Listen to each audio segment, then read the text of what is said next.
ঘূৰি আহিব এই কমলা গৈছে নেকি গৈছে বোলা ৰবা দেখ তুমি বেক চাবা এই বেক চাবা দেই তুমি পাৰ হৈছে হা কেলা মুখৰ আগত ওলাই যাম বুলি কৈছিলে বে এই আছে নোৱাৰিলো ৰে এই আৰু এটা আছে কি পকৰণ বলা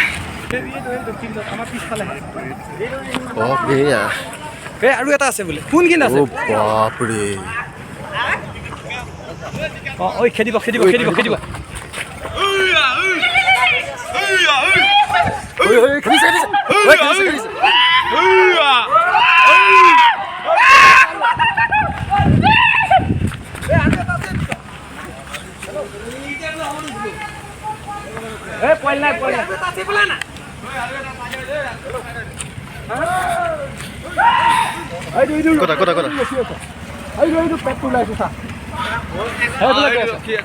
এইফালে গৈ আছে চা